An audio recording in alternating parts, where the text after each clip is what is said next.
नमस्कार, DD news देख रहे हैं आप और आपके साथ मैं हूं शहला निगार। बुलेटिन की शुरुआत करें, लेकिन उससे पहले एक नजर सुर्खियों पर। प्रधानमंत्री नरेंद्र मोदी ने नई दिल्ली में ग्रामीण भारत महोत्सव 2025 का किया शुभारंभ। कहा, गांव बढ़ेंगे तो बढ़ेगा भारत।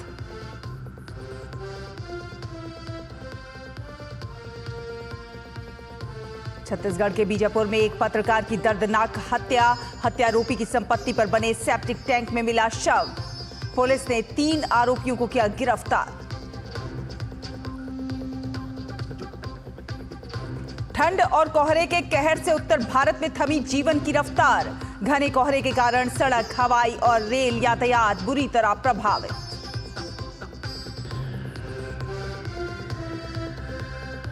और सिडनी टेस्ट के दूसरे दिन 181 रन पर सिमटी ऑस्ट्रेलिया की पहली पारी।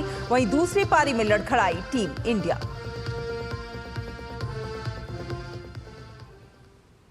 तो आपको बता दें कि प्रधानमंत्री नरेंद्र मोदी आज नई दिल्ली में स्थित भारत मंडपम में आयोजित ग्रामीण भारत महोत्सव में शामिल हुए। पीएम ने एक प्रदर्शनी का भी अवलोकन किया, जिसमें ग्रामीण भारत की प्रगति और तकनीक को दिखाया गया है। हस्तशिल्प और जैविक खेती के उत्पाद विशेष आकर्षण है। ग्रामीण भारत महोत्सव का आयोजन नाबार्ड वित्त सेवा विभाग वित्त मंत्रालय के साथ मिलकर कर रहा है।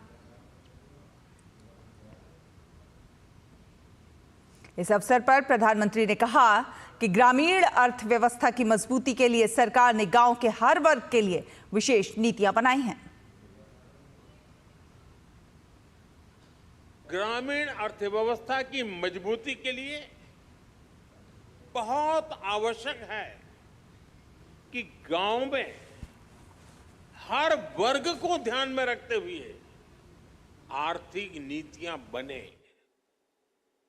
मुझे खुशी है कि पिछले 10 साल में हमारी सरकार ने गांव के हर वर्ग के लिए विशेष नीतियां बनाई हैं, निर्णय लिए हैं। 2-3 दिन पहले ही कैबिनेट ने पीएम फसल बीमा योजना को 1 वर्ष अधिक तक जारी रखने की मंजूरी दे दी।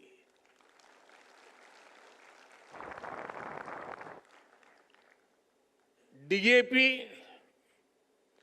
दुनिया में उसका दाम बढ़ता ही चला जा रहा है, आसमान को छू रहा है। अगर वो दुनिया में जो दाम चल रहे हैं, अगर उस हिसाब से हमारे देश के किसान को खरीदना पड़ता तो वो बोझ में ऐसा दब जाता किसान कभी खड़ा ही नहीं हो सकता।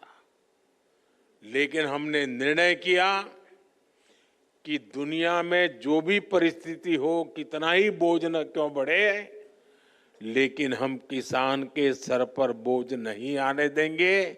और डीएपी में अगर सब्सिडी बढ़ानी पड़ी तो बढ़ा करके भी उसके दाम को स्थिर रखा है।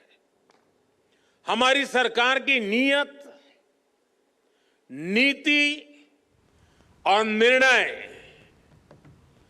ग्रामीण भारत को नई ऊर्जा से भर रहे हैं। प्रधानमंत्री ने कहा कि बीते 1 दशक में ग्रामीण इलाकों में गरीबों की संख्या में बहुत कमी आई है। स्टेट बैंक ऑफ इंडिया की रिपोर्ट क्या कह रही है? वो कहते हैं 2012 में भारत में ग्रामीण गरीबी, रूरल पॉवर्टी, यानी गांवों में गरीबी करीब 26% थी, 26%। 2024 में 2024 में भारत में रूरल पॉवर्टी यानी गांवों में गरीबी घट कर के पहले जो 26% गरीबी थी, वो गरीबी घट करके 5% से भी कम हो गई है। पीएम ने कहा कि सरकार का फोकस रूरल इंफ्रा पर है और आज देश के गांव हाईवे और एक्सप्रेस वे के नेटवर्क से जुड़ रहे हैं। साथियों, आज देश में जितना रूरल इंफ्रास्ट्रक्चर पर फोकस किया जा रहा है उतना पहले कभी नहीं हुआ। आज देश के ज्यादातर गांव हाईवेज, एक्सप्रेसवे और रेलवेज के नेटवर्क से जुड़ रहे हैं। प्रधानमंत्री ग्राम सड़क योजना के तहत 10 साल में ग्रामीण इलाकों में करीब 4 लाख किलोमीटर लंबी सड़कें बनाई गई हैं। डिजिटल इंफ्रास्ट्रक्चर के मामले में भी हमारे गांव 21वीं सदी के आधुनिक गांव बन रहे हैं।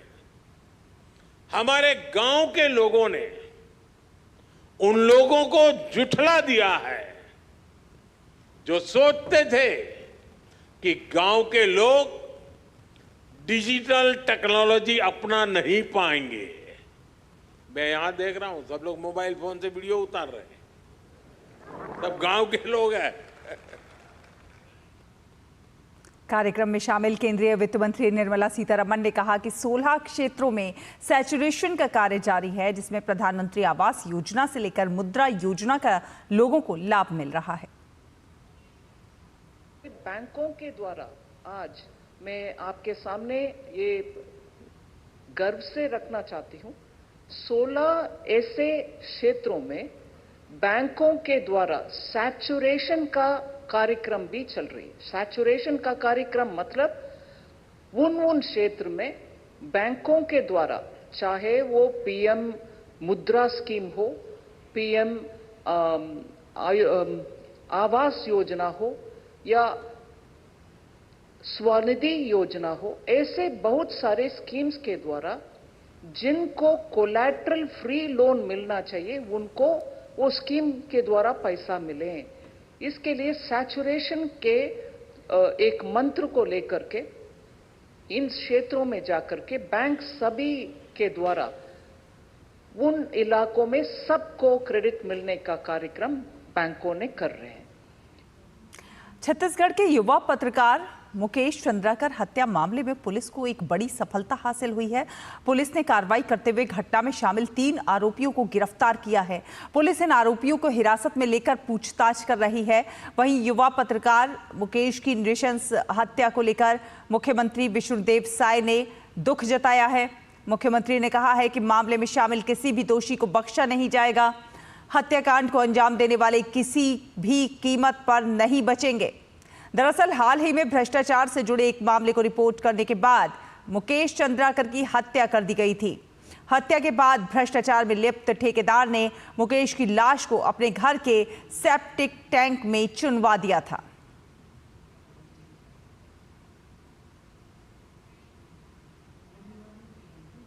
छत्तीसगढ़ के मुख्यमंत्री विष्णुदेव साय ने बीजापुर के युवा और समर्पित पत्रकार मुकेश चंद्राकर की हत्या पर दुख जताया है। छत्तीसगढ़ के सीएम विष्णुदेव साय ने एक्स पर पोस्ट किया है, लिखा है कि बीजापुर के युवा और समर्पित पत्रकार मुकेश चंद्राकर की हत्या का समाचार अत्यंत दुखद और हृदय विदारक है। मुकेश जी का जाना पत्रकारिता जगत और समाज के लिए एक अपूरणीय क्षति है। इस घटना के अपराधी को किसी भी हाल में बख्शा नहीं जाएगा। ईश्वर से प्रार्थना है कि दिवंगत आत्मा को अपने श्री चरणों में स्थान दे और शोक संतप्त परिजनों को इस दुख की घड़ी में संबल प्रदान करें।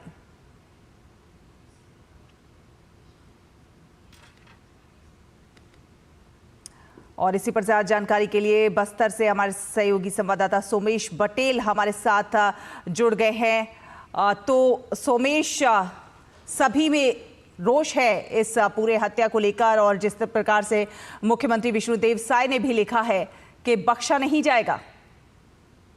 ये जरूर आपको बताना चाहूंगा, आज इस घटना के बाद पूरे पत्रकार जगत में सबसे ज्यादा रोष है और छत्तीसगढ़ के मुख्यमंत्री विष्णुदेव साय ने भी एक्स पर लिखा है कि जो भी इस पे दोषी होगा उसके खिलाफ में कार्यवाही की जाएगी, किसी को भी बख्शा नहीं जाएगा।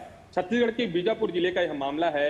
मुकेश चंद्राकर पत्रकार थे और वो कुछ दिन पहले करीबन 120 करोड़ की लागत से बनने वाले सड़क की कहानी उन्होंने दिखाई थी। इसके बाद जो स्थानीय कॉन्ट्रैक्टर थे उनके बीच में जो बताया जा रहा है विवाद की स्थिति हुई। विवाद की स्थिति होने के बाद 1 जनवरी 2025 को शाम 7 बजे से वह घर से लापता थे।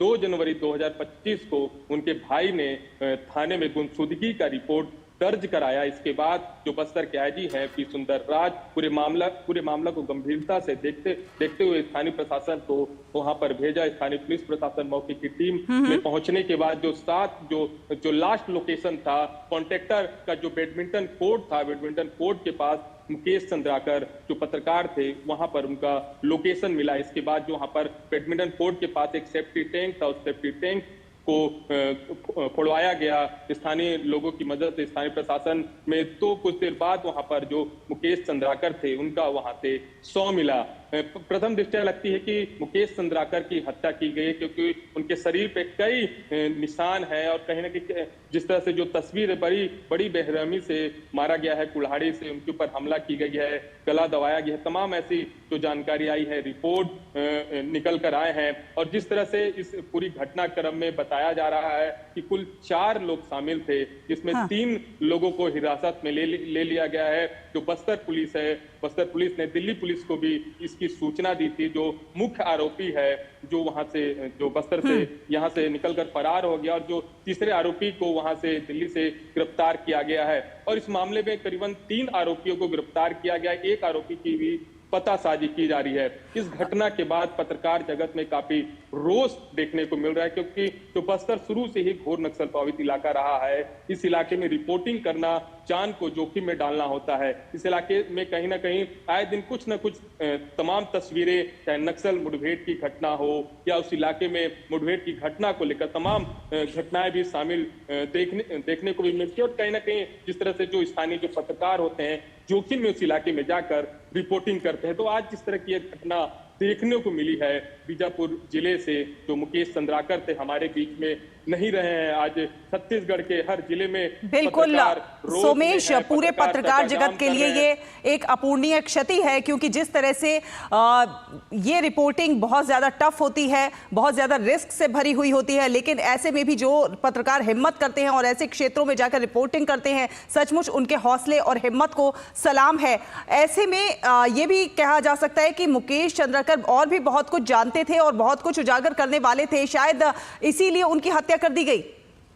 जी, जिस तरह से बीजापुर जिले में एक सड़क का निर्माण हो रहा था, करीबन उस सड़क की लागत 120 करोड़ रुपए की थी। करीबन जो वो अपने जो यूट्यूब चैनल है, उनका एक यूट्यूब चैनल था, उसमें खबर को उन्होंने प्रमुखता से दिखाई थी।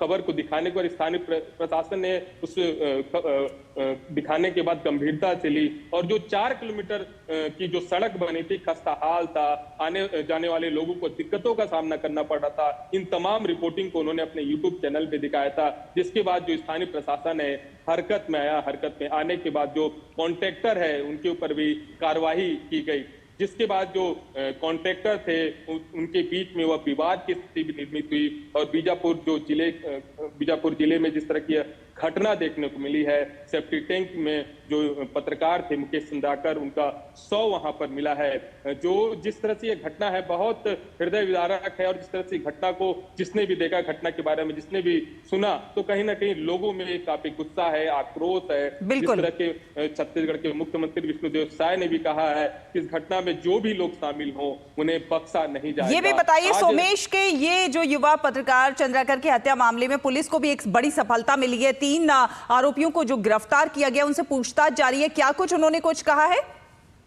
जी, सबसे पहले मैं आपको एक महत्वपूर्ण बात बनाऊं, ये जो घटनाक्रम है 1 जनवरी। चलिए सोमेश, आपको यहां रोकना चाहेंगे, आगे आपसे संपर्क करेंगे। अपने दर्शकों को सीधे लिए चलते हैं नई दिल्ली के लक्ष्मीबाई नगर, जहां इस समय केंद्रीय गृह मंत्री अमित शाह महिला छात्रावास सुषमा भवन के उद्घाटन समारोह को संबोधित कर रहे हैं। अध्यक्ष एनडीएमसी श्रीमान केशव चंद्रा जी, मेरे मित्र और एनडीएमसी के उपाध्यक्ष श्री कुलजीत चहल जी, और आज इस सुषमा भवन के लोकार्पण में उपस्थित दिल्ली के सभी प्यारे भाइयों बहनों, आप सभी को नमस्कार। कुछ समय पहले बांसुरी जी आयुष्मान भारत के फायदे को लेकर दिल्ली वासियों को वंचित रखा जा रहा है, इसके लिए मुझे मिलने आई थी और उस वक्त उन्होंने कहा कि एक वर्किंग वुमन के लिए हॉस्टल उनके क्षेत्र में बनने जा रहा है और इसका नाम सुषमा भवन रखा जा रहा है। तब मैंने कहा था मुझे हॉस्टल का साइज नहीं पूछना है, मगर सुषमा जी के नाम से अगर ये वर्किंग वुमेन का हॉस्टल बन रहा है तो मैं जरूर आऊंगा और आप मुझे आमंत्रित करिए। तो आज ये निमंत्रण मैंने मांग कर लिया हुआ निमंत्रण है कि इसका उद्घाटन मेरे हाथ से हो, ये मेरे लिए आनंद का विषय है, क्योंकि इस भवन में जो करीब 80 बहनें काम करेगी उनके सुरक्षित रहने की सुविधा एक ऐसी नेत्री के नाम से जुड़ रही है जो भारत भर की महिला शक्ति को जागरूक, संगठित और संघर्षरत रहने की हमेशा के लिए प्रेरणा स्रोत रही। सुषमा जी हम सब भारतीय जनता पार्टी के कार्यकर्ताओं के लिए हमेशा पार्टी की एक बड़ी महान नेता के रूप में चिरस्मरणीय तो रहेगी ही, मगर भारत के संसदीय राजनीति के इतिहास में सुषमा जी एक ऐसी व्यक्ति है जो एनडीए 1, एनडीए 2 दोनों सरकारों में महत्वपूर्ण विभागों की मंत्री रही, परंतु सुषमा जी को विदेश मंत्री या स्वास्थ्य मंत्री के रूप में इतिहास नहीं जानेगा। सुषमा जी को इस देश का लोकतांत्रिक इतिहास एक संघर्ष करने वाली विपक्ष की नेत्री के रूप में हमेशा याद रखें। सुषमा जी ही थी जिन्होंने यूपीए 2 के 12 लाख करोड़ के घपले, घोटाले, भ्रष्टाचार को संसद भवन में तार तार कर एक्सपोज करने का काम किया। विपक्ष का नेता का पद कितना महत्वपूर्ण होता है लोकतंत्र में, इसके जब उदाहरण दिए जाएंगे तब सुषमा जी को जरूर याद करना पड़ेगा। और मैं तो चाहूंगा कि सारे विपक्ष के नेता इनके कामकाज का अध्ययन करें और अपने आप को उस रास्ते पर चलाने का काम करें। सुषमा जी ने इमरजेंसी के बाद से ही भारतीय जनता पार्टी के साथ काम करना शुरू किया। पूरे देश भर में महिला सशक्तिकरण के लिए एक आह्लाद जगाई। भारतीय जनता पार्टी के सिद्धांतों, भारतीय जनता पार्टी की नीतियों को लोकप्रिय करने में उनकी एक बड़ी भूमिका रही और मोदी जी की सरकार में विदेश मंत्री के नाते जनता की तकलीफों को समझने वाला विदेश मंत्री कैसा हो सकता है, इसका एक उत्कृष्ट और जीवंत उदाहरण भी उन्होंने बनाने का काम किया। आज मुझे बड़ा आनंद है कि बांसुरी सांसद है और उसी के मत क्षेत्र के अंदर सुषमा जी के नाम से ये विमेन हॉस्टल का उद्घाटन हो रहा है। मैं बहन बांसुरी को, एनडीएमए के सभी पदाधिकारियों को और उसमें जो रहकर सुरक्षित रूप से अपने कैरियर को शेप दे पाएगी, वो सभी बहनों को बहुत बहुत बधाई और शुभकामनाएं देना चाहता हूं।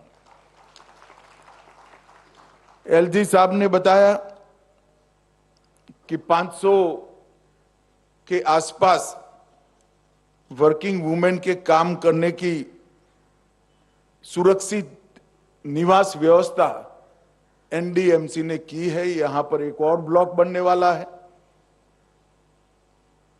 ये प्रधानमंत्री नरेंद्र मोदी जी के अर्बन डेवलपमेंट के कंसेप्ट को उजागर करने वाला एक कदम है। सबके लिए सुरक्षा, सबके लिए सम्मान, उनके सम्मान की सुरक्षा और सबको समान अवसर उपलब्ध कराना, इसके लिए इस प्रकार के भवनों का बहुत जरूरियत है, तब इसका यहां लोकार्पण हो रहा है।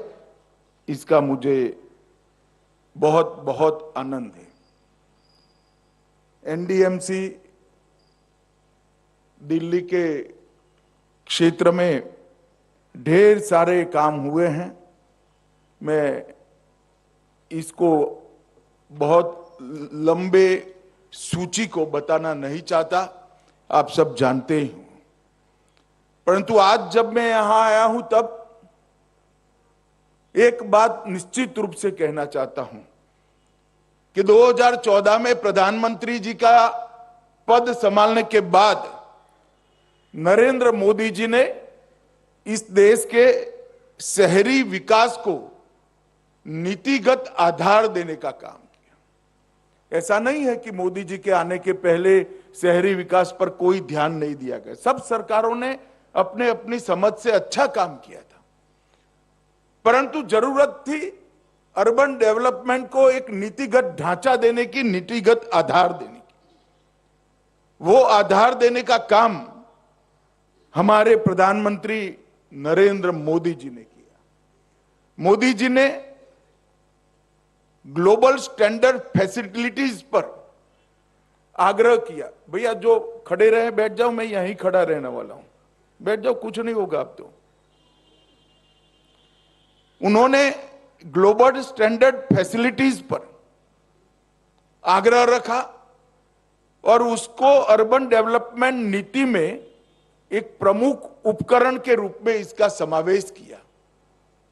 इसके साथ साथ उत्तम कनेक्टिविटी, संचार की भी और रोड की भी, इसको अर्बन डेवलपमेंट पॉलिसी का हिस्सा बनाया।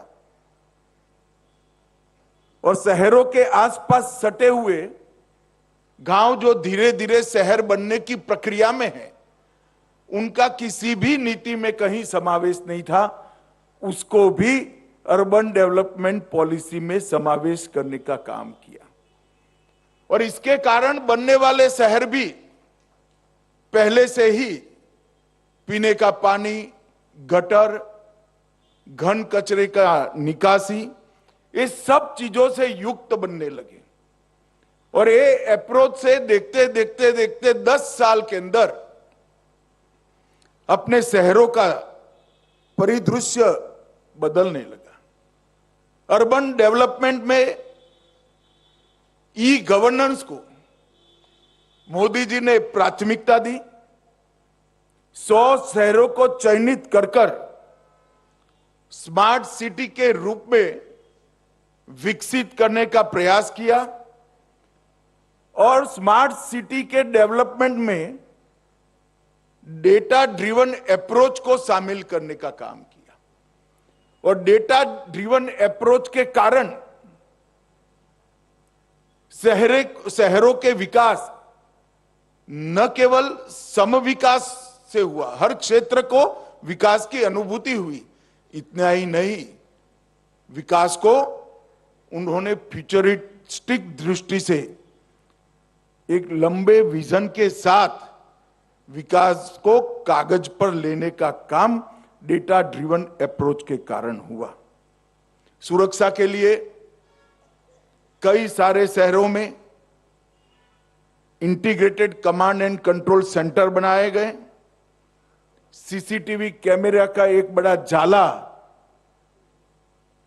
सीपी ऑफिस में इंटीग्रेटेड कमांड एंड कंट्रोल के साथ जोड़ने का काम किया गया। और आने वाले दिनों में एआई का उपयोग कर यही सीसीटीवी कैमरास को मल्टीपर्पज सेवाओं में लगाया जाएगा।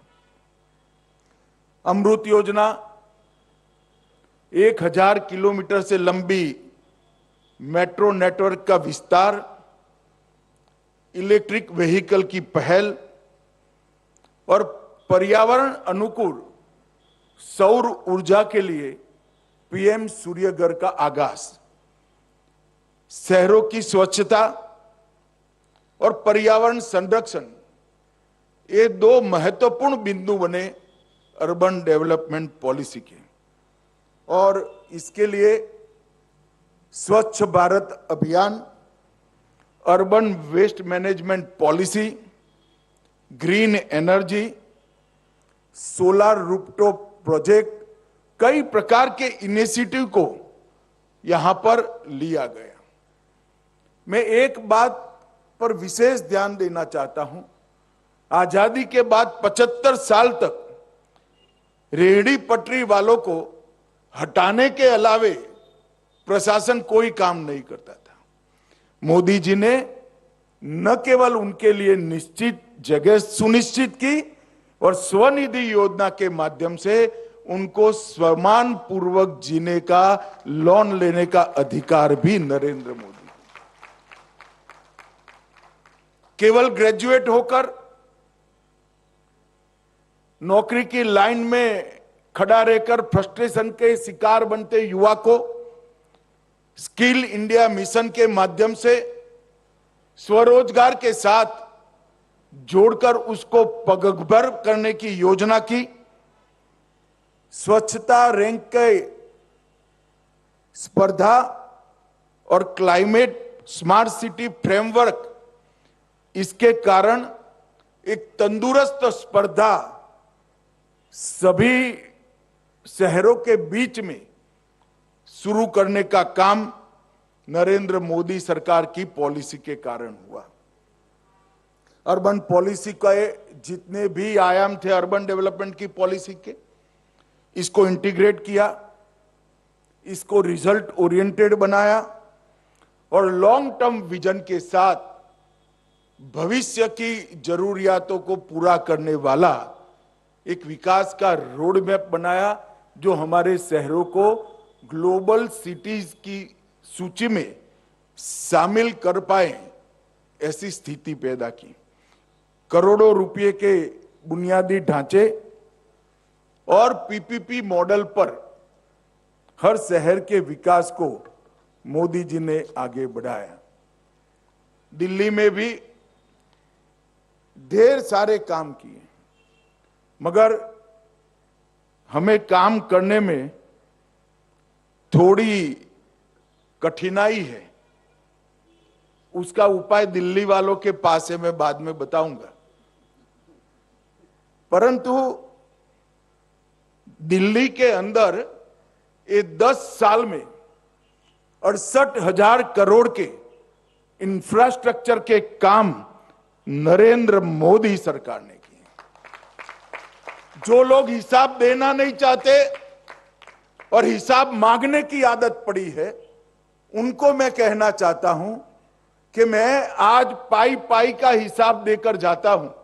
मुझे मालूम है मेरा हिसाब किताब अधूरा है, इससे कई गुना ज्यादा काम हुआ है, मगर मुझे अधूरा हिसाब देने में कोई झिझक नहीं है, क्योंकि हमारे अधूरे हिसाब को कई गुना कम भी कर दे तो भी आप उसको परास्त नहीं कर पाएंगे श्रीमान केजरीवाल। इसलिए मैं अधूरा हिसाब भी देना चाहता हूं। हमने 68,000 करोड़ के इंफ्रास्ट्रक्चर के काम दिल्ली के विकास के लिए किए।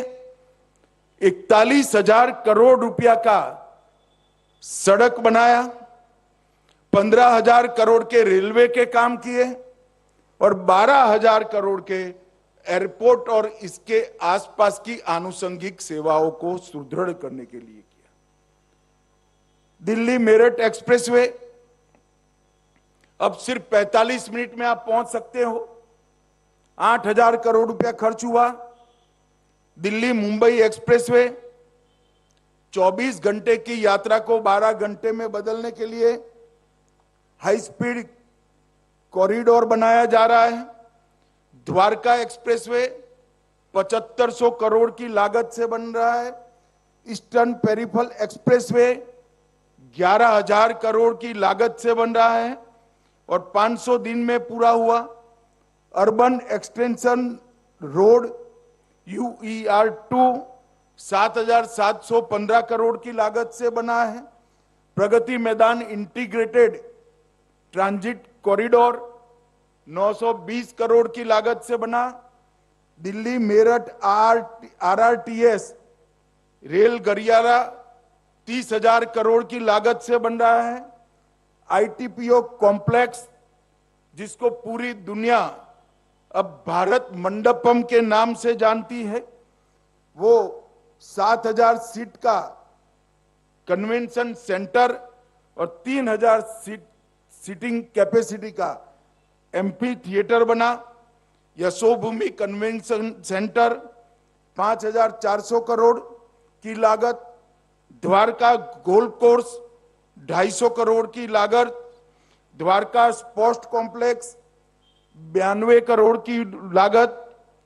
PM उदय के तहत 1731 कॉलोनियों को नियमित करने की प्रक्रिया कर 40 लाख गरीबों को मालिकाना हक देने की योजना लेकर आए। झुग्गी वासियों के लिए फ्लैट, प्रधानमंत्री आवास योजना शहरी में 29,000 मकान बनाए। इन सिटू स्लम रिहेबिलिटेशन लगभग 354 करोड़ से 3,000 EWS फ्लैट बनाए। दिल्ली विश्वविद्यालय में नया वीर सावरकर कॉलेज बनाया। प्रधानमंत्री संग्रहालय बना। पुलिस म्यूजियम बना। राष्ट्रीय युद्ध स्मारक बना। इंडिया इंटरनेशनल कन्वेंशन सेंटर और एक्सपो सेंटर का विकास बना। ऑक्सीजन पार्क्स बने और ग्रीन इनिशिएटिव भी ढेर सारे ले लिए गए। अब इतना सारा इंफ्रास्ट्रक्चर का काम, और मैं फिर से स्पष्टता करना चाहता हूं कि अधूरा हिसाब है, आनन फानन में बनाया गया है। मैं दिल्ली के चुनाव के मैदान में आऊंगा तब पूरा हिसाब लेकर आऊंगा केजरीवाल जी, मगर मैं आपको पूछना चाहता हूं कि आपने क्या किया, इसका जरा हिसाब दिल्ली वासियों को दीजिएगा। मैं अभी मेरे घर पर कुछ बच्चे मिलने आए थे, तो साहजिकता से मैं बात कर रहा था कि भाई ये हुआ ये हुआ ये हुआ। फिर मैंने उनको पूछा कि भाई केजरीवाल जी ने क्या करा, और मैंने ही जवाब दे दिया, मेरी गलती हो गई कि कुछ नहीं किया। तो एक बच्चे ने स्फूर्ति से कहा कि साहब ऐसा नहीं है, आप इतना अन्याय उनको मत करिए, और दृढ़ता से के साथ विश्वास के साथ कहा। तो मैंने कहा क्या कहना चाहते हैं आप, क्या किया? तो कि एक बड़ा 45 करोड़ का शीश महल उन्होंने अपने रहने के लिए बनाया। जो राजनीति में आए तब कहते थे हम सरकारी गाड़ी नहीं लेंगे, सरकारी बंगलो नहीं लेंगे, एक नए प्रकार की राजनीति का आगाज करेंगे।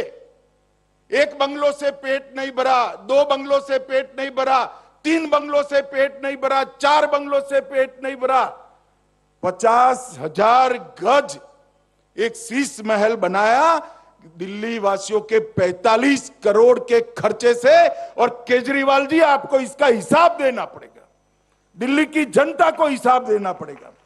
किसके पैसे से 6 करोड़ के डिजाइनर मार्बल लगाए आपने? किसके पैसों से 6 करोड़ के मोटराइज पर्दे लगाए? किन के पैसों से 70 लाख के खोलने के लिए खड़ा ना होना पड़े ऐसे ऑटोमेटिक दरवाजे लगाए? किसके पैसों से 16 स्मार्ट टीवी 64 लाख रुपए के लगाए? किसके पैसे से 50 लाख रुपए की कारपेट बिछाई गई? किसके पैसे से सजावटी पिल्लर 36 लाख के बनाए गए? दिल्ली वासियों को पानी देने का कोई हिसाब नहीं है। आपके 4 लोगों के परिवार के लिए 15 करोड़ का वाटर सिस्टम आपने लगाया केजरीवाल जी। दिल्ली की जनता इसका जवाब आपसे पूछ रही है। रिक्लाइनर सोफा और ढेर सारी सुविधाएं हैं, इसमें से कुछ चीजें तो ऐसी है जिसका नाम ही मैंने तो पहली बार सुना, भैया ऐसा भी कहीं हो सकता है। और वो जब मुख्यमंत्री थे तब मैं कहता था उनको, एक बार ट्वीट भी किया था, हर वार्ड से 10 दिल्ली वालों को अपने घर पर चाय पिलाकर शीश महल दर्शन का एक बार कार्यक्रम बनाइए, तो दिल्ली की जनता को मालूम पड़ेगा कि उनका मुख्यमंत्री कितने बड़े भवन में रह रहा है। भाइयों बहनों, दिल्ली के इंफ्रास्ट्रक्चर के लिए जब काम करने का मौका मिला, 10 साल का मौका मिला, और उस वक्त उन्होंने क्या किया?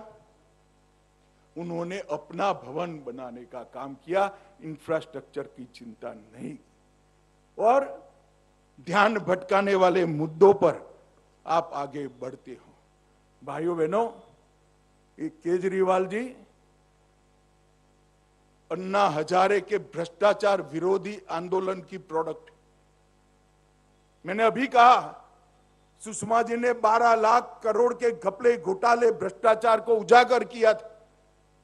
अन्ना हजारे ने वो भ्रष्टाचार के खिलाफ आंदोलन किया, और वो भ्रष्टाचार के खिलाफ आंदोलन के बाद जो केजरीवाल कहते थे हम कभी राजनीति में नहीं आएंगे, अन्ना बेचारे रालेगांव सिद्धि में वापिस चले गए। इन्होंने एक पार्टी बनाई और मुख्यमंत्री बने, हमें कोई आपत्ति नहीं।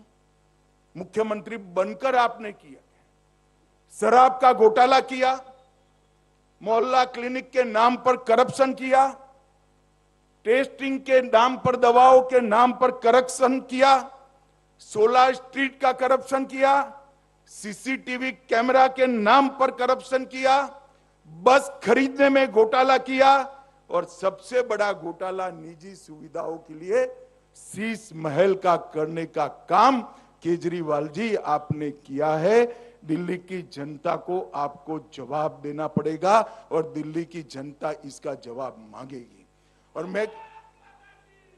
मैं केजरीवाल जी को कहना चाहता हूं, केजरीवाल जी हम पर जो आरोप लगाना है लगाइए, जनता फैसला करेगी, मगर आप शीश महल का जवाब दिल्ली की जनता को जरूर दीजिए। भाइयों बहनों, केजरीवाल का जो रास्ता है वो भारतीय जनता पार्टी के लिए अभिप्रेत नहीं है। हमने तो आयोजनबद्ध तरीके से शहरों का विकास करने का मोदी जी के नेतृत्व में ठाना है, और आज इसकी ही एक कड़ी ये सुषमा स्वराज भवन बनी है। यहां पर सुरक्षा के साथ हमारी कामकाजी बहनें, बच्चियां रहेगी, अपनी कैरियर को एक शेप दे पाएगी, और समाज के बीच में उन्नत मस्तक के साथ अपने अस्तित्व को वो उजागर करेगी। मैं फिर से एक बार एनडीएमसी, एलजी साहब और यहाँ की एमपी तीनों को बहुत बहुत साधुवाद और शुभकामनाएं देकर मेरी बात को समाप्त करता हूं। वंदे मातरम, भारत माता की जय। तो ये आप सीधा प्रसारण देख रहे थे दिल्ली के लक्ष्मीबाई नगर से, जहां पर सुषमा भवन का एक महिला छात्रावास सुषमा भवन का उद्घाटन करने के लिए गृह मंत्री अमित शाह यहां पर मौजूद थे। उन्होंने समारोह को संबोधित करते हुए उन्होंने कहा कि कुछ दिन पहले जब बासरी स्वराज उनसे मिलने के लिए आई थी, दिल्ली सरकार के कुछ घोटालों के बारे में बात करने के लिए आई थी, उस समय उन्होंने सुषमा भवन के बारे में जब उनको बताया तो उन्होंने खुद कहा कि मुझे इसका आप निमंत्रण दीजिए और मैं इसका उद्घाटन करूंगा, क्योंकि जो है ये मेरे लिए सौभाग्य की बात होगी, क्योंकि हम जानते हैं कि सुषमा जी NDA 1 और NDA 2 में महत्वपूर्ण मंत्रालयों को हेड कर चुकी हैं, और उन्होंने यूपीए के तमाम घोटालों को उन्होंने तार-तार किया था। और उन्होंने ये भी कहा कि विपक्ष के तमाम नेताओं को सुषमा जी से काफ़ी कुछ सीख लेनी चाहिए। इस दौरान अपने संबोधन के दौरान उन्होंने आम आदमी पार्टी के तमाम घोटालों को उजागर किया, और साथ ही साथ उन्होंने इस दौरान दिल्ली में जो केंद्र सरकार द्वारा जो कुछ तमाम योजनाएं चलाई गई हैं और दिल्ली के उत्थान के लिए, दिल्ली के लोगों के विकास के लिए जो कुछ प्रयास किए गए हैं उन पर भी प्रकाश डाला। फिलहाल एक छोटा सा ब्रेक के उस पार खबरों का सफर जारी है, देखते रहिए DD न्यूज।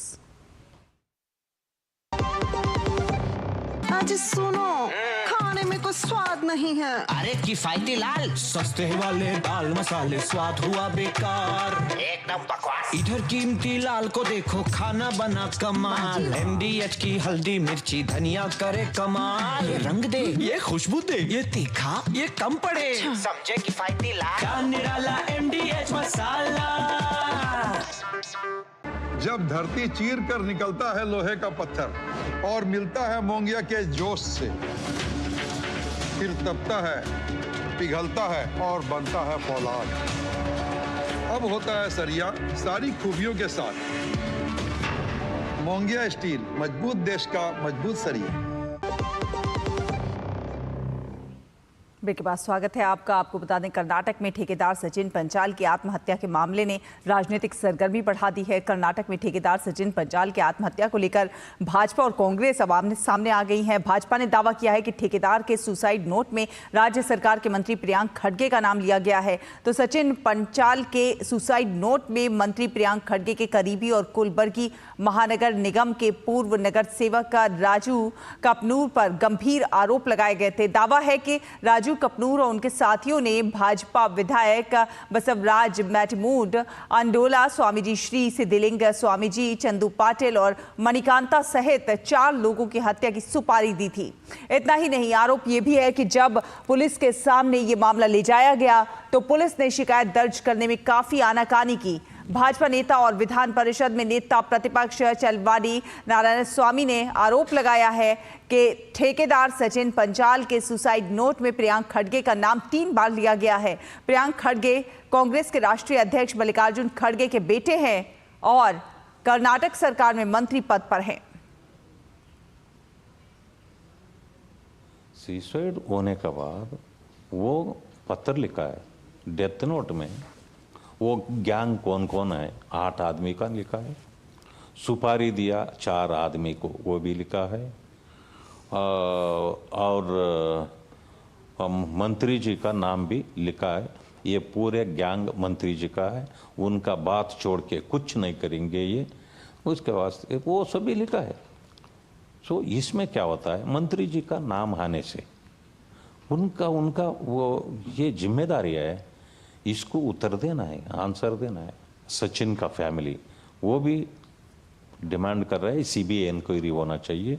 हम देखो जाके पुलिस स्टेशन में कंप्लेंट दिया, कुछ भी नहीं हुआ। पुलिस वाले ये देखते ही उनका लास्ट लोकेशन लेके उसको पकड़ा तो उसका ये सुसाइड नहीं होता था। मगर ये सभी होने के नाते अभी मंत्री जी का नाम इसके ऊपर आया। और आपको बता दें कि प्रयागराज में 13 जनवरी से महाकुंभ की शुरुआत होने जा रही है। वहीं इसका समापन 26 फरवरी को होगा और इस दौरान करोड़ों की संख्या में वहां पर साधु संत और श्रद्धालु संगम में आस्था की डुबकी लगाएंगे। माना जाता है कि महाकुंभ के दौरान ग्रह और नक्षत्रों की विशेष स्थिति के कारण संगम का जल चमत्कारिक हो जाता है। वहीं अखाड़ों का महाकुंभ में आने का सिलसिला लगातार जारी है।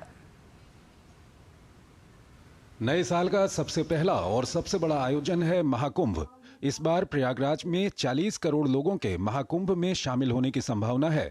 अखाड़ों की धर्म ध्वजा स्थापित हो चुकी है। अब सिर्फ 13 जनवरी का इंतजार है, जब पहले स्नान पर्व के साथ महाकुंभ की शुरुआत होगी। इस बीच महाकुंभ नगर में सनातन धर्म के ध्वजवाहक अखाड़ों के प्रवेश का सिलसिला पूरी भव्यता और आस्था के साथ जारी है। इसी क्रम में श्री पंचायती महानिर्वाणी अखाड़े की भव्य शोभा यात्रा निकाली गई, जिसमें हाथी घोड़ों के साथ ऊंट और रथ पर सवार होकर अखाड़ों के संत शामिल हुए। सबसे आगे नागा साधु चल रहे थे, जो रास्ते भर युद्ध कौशल की कला का प्रदर्शन कर रहे थे। इस दौरान रास्ते में सड़क किनारे खड़े लोग नागाओं और साधु संतों महंतों पर पुष्प वर्षा कर उनका स्वागत करते हुए उनसे आशीर्वाद प्राप्त कर रहे थे। इस शोभा यात्रा में काशी से आए ब्राह्मण डमरू बजाकर यात्रा की शोभा बढ़ा रहे थे। वहीं महिलाएं भी कलश लेकर यात्रा में आगे आगे चल रही थीं। हमारी भारतीय संस्कृति, सनातन संस्कृति दुनिया में सबसे श्रेष्ठ संस्कृति है। उससे बढ़कर आज दुनिया में कुछ नहीं। आज पूरा विश्व इस बात को मान चुका है कि अगर कहीं कुछ मिल सकता है तो भारतीय सनातन संस्कृति से मिल सकता है। हमारी आज पंचायती अखाड़ा महानिर्वाणी की ये पेशवाई प्रवेश आई निकल रही है और बड़ी भव्य रूप में बहुत बड़े बड़े महामंडलेश्वर इसमें दूसरी तरफ महाकुंभ को अलौकिक, भव्य और विशाल बनाने के लिए तैयारियां जोरों पर हैं। इसी कड़ी में महाकुंभ नगर में अलग अलग प्रकार के 351 से अधिक अग्निशमन वाहन, 2000 से अधिक ट्रेंड मैन पावर, 50 से अधिक अग्निशमन केंद्र व 20 फायर पोस्ट बनाए गए हैं। प्रत्येक अखाड़ों के टेंट्स को फायर फाइटिंग इक्विपमेंट से भी लैस किया जा रहा है, जबकि अग्निशमन व आपात सेवा विभाग एडवांस्ड फीचर्स युक्त 4 आर्टिकुलेटिंग वाटर टावर का भी मेला क्षेत्र में इस्तेमाल करेगी। अग्निशमन एवं आपात सेवा एडीजी पद्मजा चौहान ने बताया कि फायर फाइटिंग बोट से कुंभ मेला क्षेत्र में आग लगने की घटना को हम जल्द रोक पाएंगे। बहुत सारे नए गाड़ियां हमने लिया है, जो एक मल्टी डिजास्टर व्हीकल लिया है, जो अलग अलग प्रकार के डिजास्टर्स में हमारे रेस्क्यू टूल्स है। उसमें बाइक से, हमारे एटीवी से और एफक्यूआरवी से, इन सभी के साथ हम फायर फाइटिंग में बेटर इक्विप्ड है। आपकी बात, पानी के फायर बोट्स हमने लिए, फायर फाइटिंग बोट, जो पानी में रहते हुए फायर फाइटिंग करने में हमको मदद करेंगे।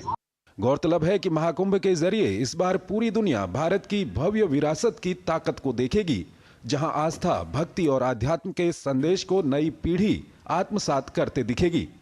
Bureau report, DD news.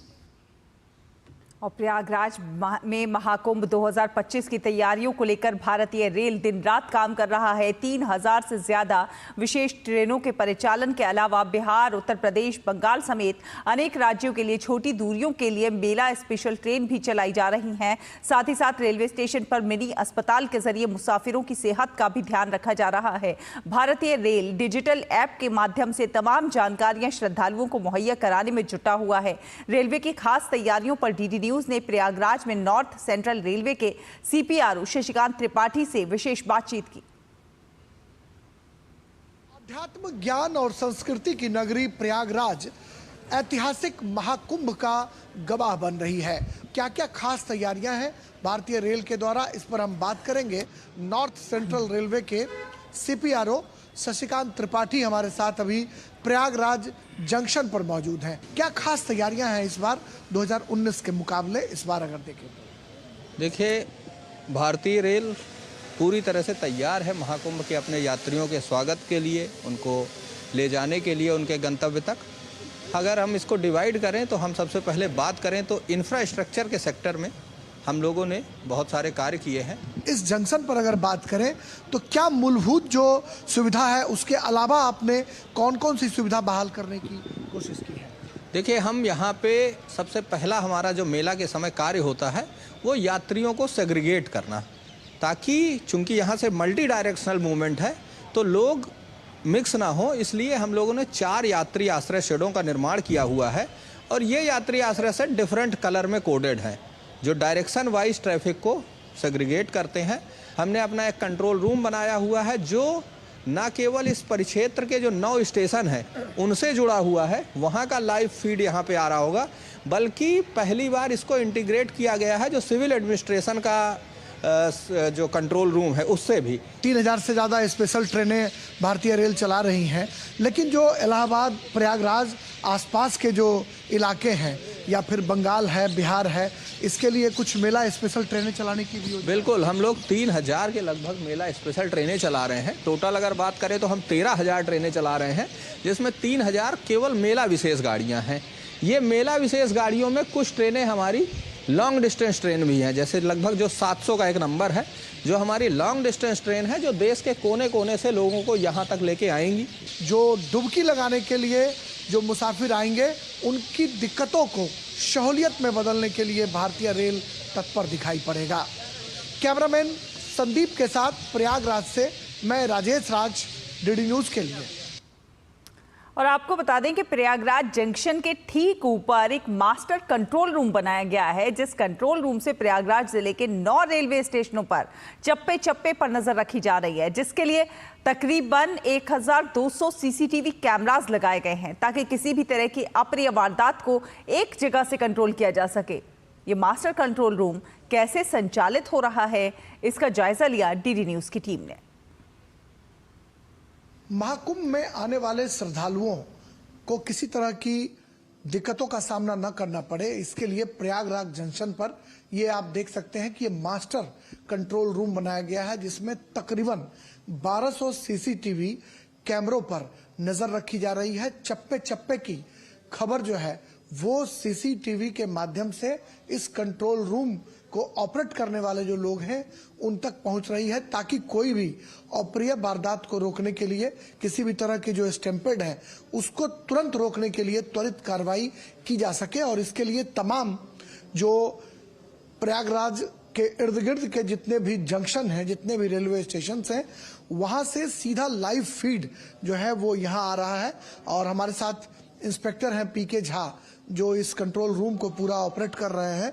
उनसे हम समझेंगे कि आखिर ये कहां से ये फीड मिल रही है और कैसे इसको ऑपरेट किया जा रहा है। झा साहब, कैसे ऑपरेट कर रहे हैं इसको? ये मास्टर कंट्रोल रूम है। ये प्रयागराज के 330 कैमरे हमारे बाईं ओर लगे हैं, जिसके स्टेशन के सारे एरिया के फुटेज, प्लेटफॉर्म हो, सिटी साइड सर्कुलेटिंग एरिया हो, एफओबी हो, इनक्लोजर हो, सभी के निगरानी की जाती है कि वहां पर कितने लोग हमारे इकट्ठे हो चुके हैं और कितने पहुंच रहे हैं। इसके साथ जो प्लेटफॉर्म पे जा रहे हैं वहां की स्थिति को वॉच करते हैं।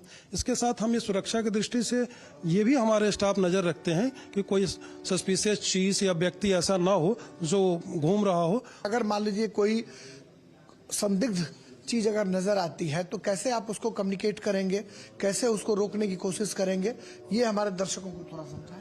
हमारे यहाँ जो स्टाफ 24 घंटे तैनात रहते हैं वो हर कैमरों पर निगाह रखते हैं। उनकी कोई ऐसी सामान है जो बहुत देर से रखा है या कोई व्यक्ति है जो आसपास घूम रहा है तो उस पर तुरंत वाकी टाकी हमारे पास कंट्रोल रूम में भी है और उस स्टाफ के पास भी है। तो हम तुरंत वाकी टाकी से प्लेस बताते हैं, उसको चेक कराते हैं। अगर सामान्य चीज है तो ठीक है, ना तो अगर विशेष चीज है तो हम उसके अनुसार, हमारे जो एसओपी है हम उसके अनुसार हम कार्रवाई भी करते हैं। महाकुंभ स्मूथली जो संपन्न हो जाए उसमें भारतीय रेल की एक बहुत बड़ी भूमिका है और उसको यहाँ से हम कह सकते हैं इसे क्विक रिस्पांस टीम भी, जैसा कि सीपीआरओ ने बताया कि रिक्वायरमेंट के हिसाब से हम मुसाफिरों के लिए तुरंत ट्रेन चलाने का फैसला भी करते हैं। और इसके लिए यह जो कक्ष है ये बेहद महत्वपूर्ण कक्ष है और यहाँ से संपूर्ण मेले पर नजर रखी जा रही है और संपूर्ण मेले को संचालित किया जा रहा है। कैमरामैन संदीप के साथ राजेश राज, डीडी न्यूज, प्रयागराज।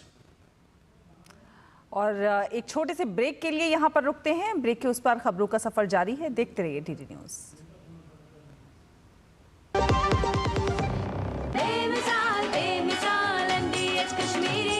लाल रंग इसका अपार, तीखा कम है फिर भी स्वाद। बेमिसाल बेमिसाल MDH कश्मीरी, और कम डाल पर असली डाल। MDH कश्मीरी लाल मिर्च पाउडर। बेमिसाल बेमिसाल MDH कश्मीरी। MDH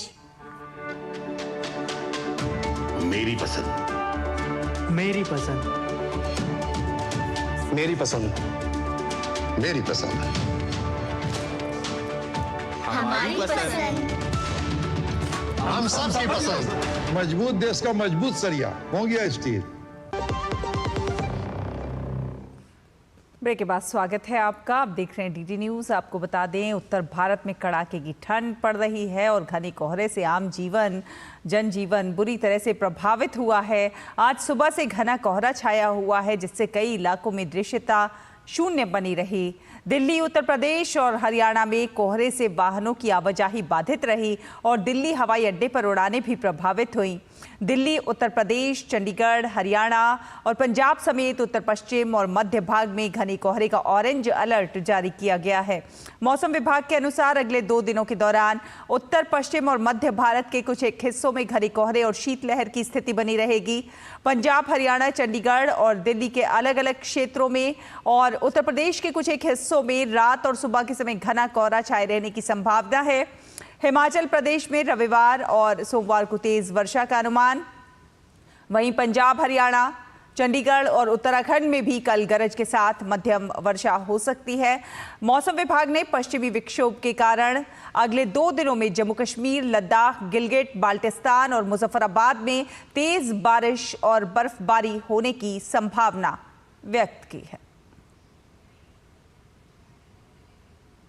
इसी के साथ इस बुलेटिन में फिलहाल इतना ही। डीडी न्यूज पर खबरों का सफर लगातार जारी है। आप देखते रहिए डीडी न्यूज। नमस्कार।